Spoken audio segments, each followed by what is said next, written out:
Hi, friends. Happy Wednesday. Try to clean off my desk a quick second. I hope you're having a good week. I did not announce that I was going live, so we'll see what happens. But we have about a week and a half before the ballots come out for the Fairfield Harbour Property Owners Association Board of Directors voting that's going to happen in June for our two open seats on the board of directors that these two folks that we vote for will take. So there are two seats coming open, and we have 5 candidates that have put their name out there saying, "Hey, I would like for you to consider me for one of these open positions." We had a board of directors candidates night that happened May 15th, and that was really well attended both in person and online. And uh, I think that we have a couple more, and the reason for the hesitation is I was trying to remember. I know Deb and Neil have another candidates night or meet the candidates or some type of social that's happening. I want to say this week, if it didn't already happen, maybe yesterday. Anywho, and then we have uh Chris and Dawn, who were voted onto the board of directors last week, have an end of year wrap up overview that is coming out next week on May 29th, right ahead of the ballots going out. And I am hosting a virtual candidates night out this Sunday, May 25th at 7:00 p.m. Eastern. And just to clear up any confusion there, that is open to all 5 board of director candidates that have put their name out there to be considered for this year's election. And it is still open to all. I've got a ton of questions. I put a form out, a Google form. It's completely anonymous. I put a Google form out through FH Mail and on my last Instagram live, and when I announced it, and it's still on YouTube. If you want to go out in the description from the post where I posted it, there is a link to the form. We've got a ton of questions and a lot of good questions that I have not heard them be asked yet. So on Friday, so if you have questions, please get them in on the form. I am sending, even if we have board of director candidates that do not want to participate in my live stream, they are still going to get these questions because they're important. It's important that they know the questions that are on our heart as community members. So I hope that you will continue to submit questions. Like I said, we've had a lot of really good questions, things that I haven't considered or thought about or heard others talk about. But on Friday, all board of director candidates will get an email from me with those questions. They've already received an invite from me personally, even before the candidates night that we had on the 15th. I've sent them over the weekend instructions for how to join me on Sunday night. I will send them the questions this Friday, and then they will have over the weekend to review. And even if they've told me that they wouldn't, like, thank you so much for thinking of us, but we're not going to participate in your virtual candidates night. If they change their mind after they see their questions, they are more than welcome to join me. So I would love for that to happen. Anywho, um, what I want to talk about tonight is that I've asked a couple of different folks that have sat on the board, both currently and in the past, about an NDA. I think there's been a lot of questions about whether or not folks have to sign an NDA when they join the board of directors, and or what the code of conduct is for the board of directors. I have it on good authority that there is no NDA, non-disclosure agreement, that has to be signed, but there is a code of conduct, and that is Resolution 2003-04. So before I start reading that, because I think it's important that we all understand not only what's in our bylaws, but what is in all of the resolutions that guide our board and our community. So the bylaws are the kind of the foundational document. And then as there are changes to the bylaws or things that come up, changes to the annual meeting, the changes to the code of conduct, the conflict of interest, as there are changes to those foundational documents, those are done through resolutions. And so I'm going to show you really quick. We all know I need glasses on to do this. But if you go to, I don't know why this is always so hard for me. If you go to the Property Owners Association, this is on Front Steps, and you go from, let me see if I can just navigate there. If you log into Front Steps and you get home, right? This is our home page, and you click Documents and FAQs, and you go to Documents. You'll see down here at the bottom, so there's a lot of documents: general information, property control committee information, articles of incorporation. Here are our bylaws. So that's the bylaws that everyone should get and read. Here are declarations of restrictions, weekly updates for management. So these are the Friday emails that go out. We have condo and sub-association documents, our board meeting minutes. And if you go to page 2, you will see resolutions. In the resolutions, they're kind of broken up by folder. So we have a big group of folders that is 2007 to 2023. There's one for the year of 2024 and one for the current year of 2025. I am going to go here because our most recent conflict of interest and code of conduct policy is 2023-04. That is this document. You can download it. You can read it for yourself. Definitely take the time. I am going to pull this up because, let me see if I can. My mouse is not in the right spot. This is that resolution 2023-04. Okay, -04. And you will see it is amending the conflict of interest policy adopted under resolution 2014-05. So I wanted to go and look at resolution 2014-05 and compare these documents side by side to see what had changed. I am going to read this. There's only been 2 changes, but I think it's important for us to understand what they are, and I'll talk through those. But if we look at resolution 2014-05, you will see I've highlighted in here. You will not see the highlighting if you download it yourself on Front Steps. I did this just to show you that this was a consolidation and replacement in their entirety. Resolutions 2009, 04, 05, 06, and 07 that were adopted on July 22nd, 2009, and Resolution 2012-05 that was adopted on November 7th, 2012. Okay? So I say all of this to say, if you go to Front Steps, and let me pull that back up. Again, we're looking for 2009, 4, 5, 6, and 7, and then 2012-05. If we go back here, let me remove that and add this. When we scroll up, these are by year. There are no resolutions for 2008 and 2009, which it looks as though they've just been deleted, and I can neither confirm nor attest to that. But we have one from 07, which is number 4. And then we start in 2010 with the first resolution. And the reason why I think these are missing, and maybe it's just they got pulled down and no one has realized it yet, is that we have a ton of policies, the most notable being the extend election procedures. You'll see that here under Resolution 2014-02. So we have extend election procedures here.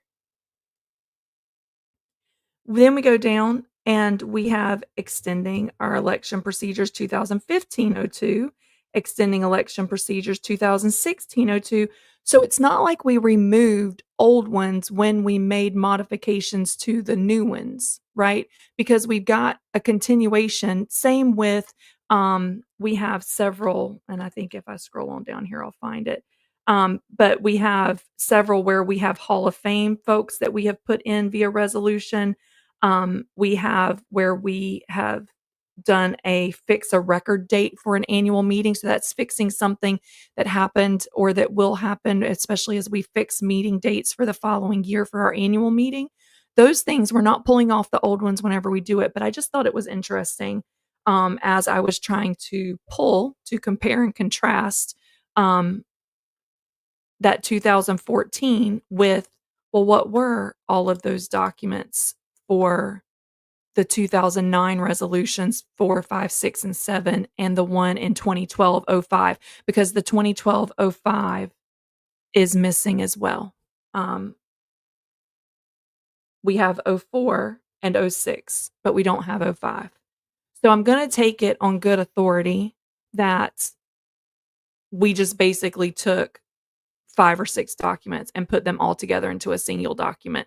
Again, I can neither confirm nor deny that because I don't have the originals to compare it to. But what I do want to do is let's start here. Let's start here. This is the 2014-05, and this was an adoption under the resolution of that 2012-05, correct?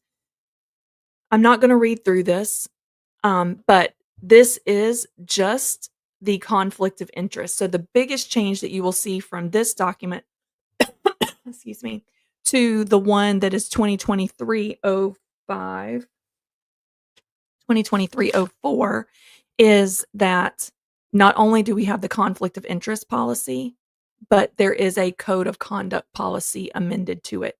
Okay? So, I'm going to read it.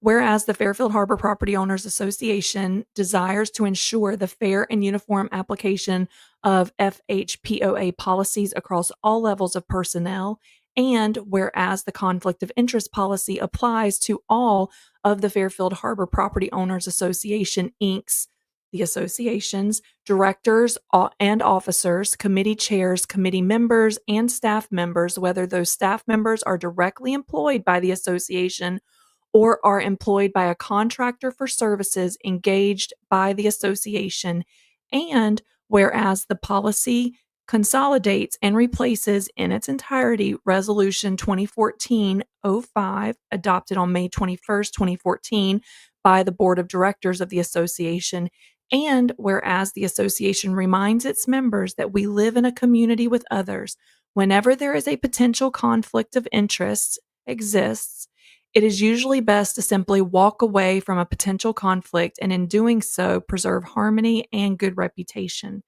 And whereas the association desires its actions, transactions, and contractual relations with third parties to be conducted with high standards of ethical conduct, the association's board of directors has adopted the following conflicts of interest policy. Conflict of interest policy. It is the policy of the association that no individual shall use his or her position with the association for private gain. It is the policy of the association that no individual shall use his or her position with the association to influence or cause advantage or gain for any related person or related entity. It is the policy of the association that no individual shall be involved in any contractual negotiations on behalf of the association with any related person or related entity.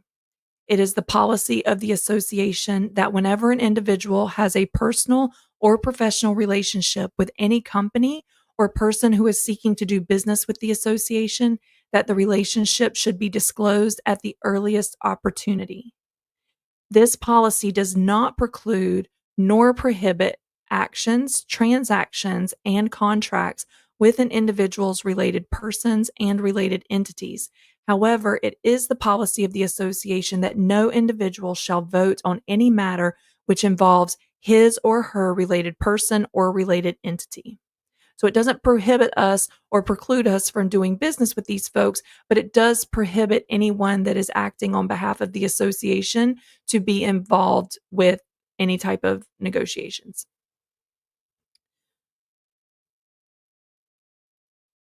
Or vote, I'm sorry. For the purpose of this policy, gain shall mean gifts, gratuity, favor, entertainment, loan, or other things of substantial monetary value. For the purposes of this policy, nominally valued trinkets and occasional business-related hospitality and events, such as meals and conferences, are not considered to be of substantial monetary value. For the purposes of this policy, family-oriented events with related persons are not considered to be of substantial monetary value. For the purposes of this policy, related persons shall include a spouse, parent, children, and in-laws, including those related by marriage or adoption. Related person shall also include brothers, sisters, aunts, uncles, nieces, nephews, and first cousins, including those related by marriage or adoption.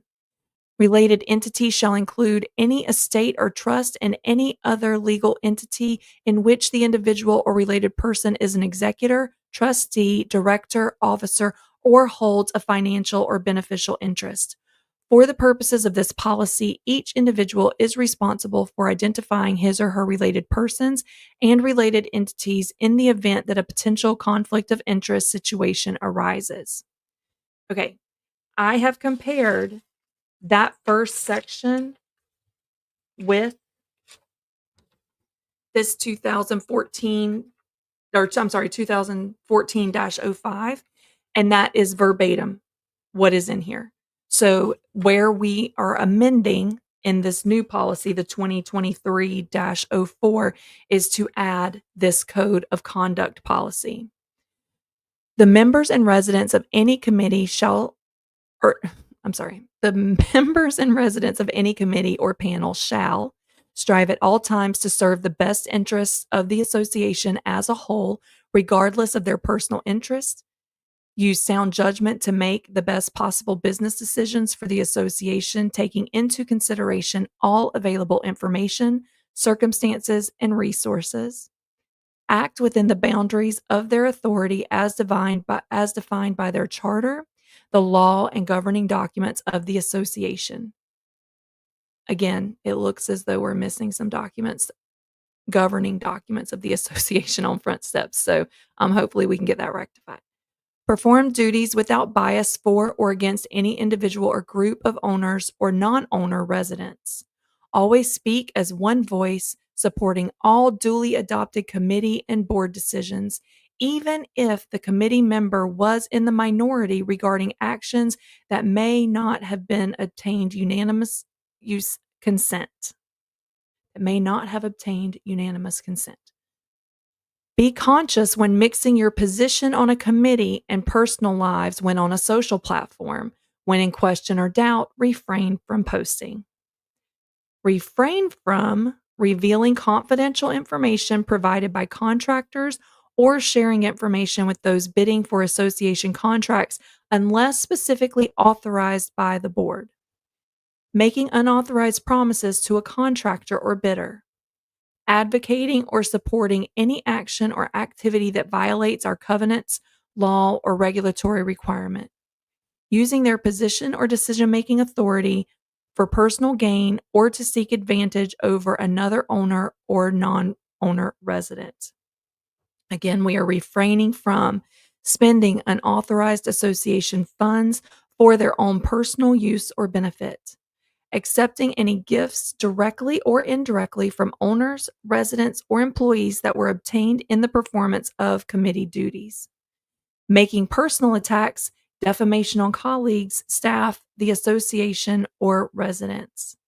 Harassing, threatening, or attempting through any means to control or instill fear in any board or committee member, owner, resident, employee, or contractor in name or title. Revealing to any owner, resident, or other third party the discussions, decisions, and comments made at any meeting properly closed. Posting content on social platforms that are controversial, misleading, damaging, provocateur, or political while you hold your position on a committee.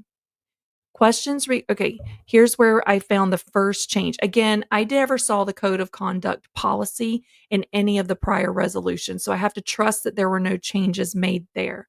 But all of our resolutions end with this same common final paragraph. And what I did find interesting was Questions regarding the applicability of this policy are to be addressed in advance of any action, transaction, or contract on the part of the individual with a potential conflict of interest or code of conduct violation. Questions are to be addressed to the community manager and to the association's board president.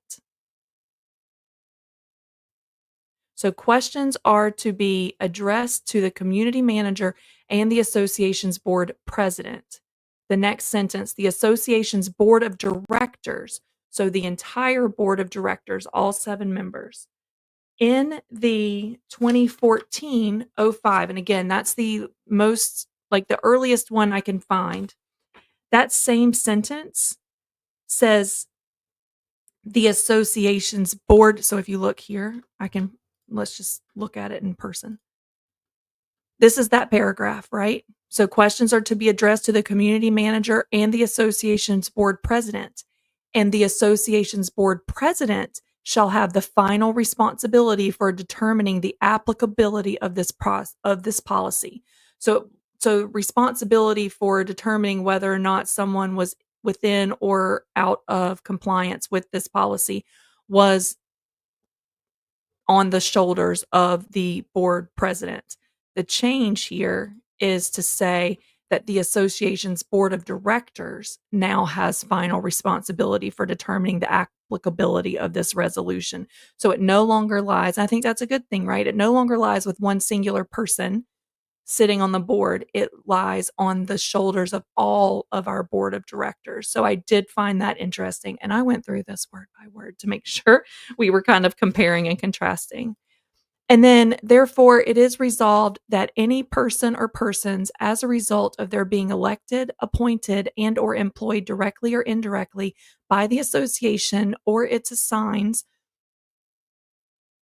agree to abide by Resolution 2023-04, and that failure to do so will subject them to removal, and in addition, any and all appropriate action by the association to remedy any damages incurred by the association resulting from such a violation, and therefore it is further resolved that Resolution 2023-04 was adopted on the 15th day of August 2023 by the FHPOA Board of Directors.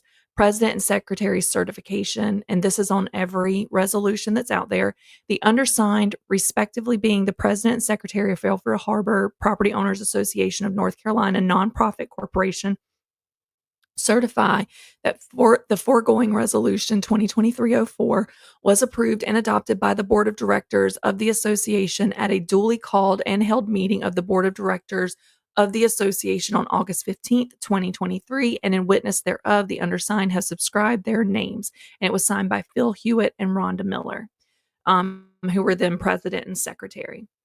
So that is what is currently our conflict of interest / code of conduct that is given to all of our board of director members. I'm assuming also any subcommittee chairs, appointed board members that are not voted in, but rather appointed, all get this policy to follow. So again, I do plan to do several more of these, talking through different policies, especially as we get up to elections. But I thought this one was really important because I want folks to get familiar with how to navigate front steps. That's where a lot of our governing documents are. A lot of the questions that float around on Facebook through FH Mail that I see, those can be resolved by going and doing a little research. Again, it's not a perfect science because there are documents that do not appear to be out there, but we have what we need to get started, and then we can ask the office for anything else that we need an additional. But I want people to get familiar with front steps. I want people to understand and kind of start reading through things that are important to them, especially as it relates to property control committee, traffic, how we make amendments to bylaws, what our bylaws are. Have we read them for ourselves? Or are we taking someone else's word for it? It's really important that we take ownership and accountability as individuals within this community to take an active role in making sure that this community is becoming the community that we want to live in. So with that, I bid you adieu this evening. I hope you have a wonderful rest of the week and get out there and attend those meet and greets. Ask your questions. And again, I will send out the questions that we have. Again, there are a lot of good questions that have come in, but I will make sure that all of the board of director candidates get those going into the virtual candidates night that I'm hosting on Sunday. So I hope you have a wonderful rest of your day, and we will talk soon. Bye, everybody.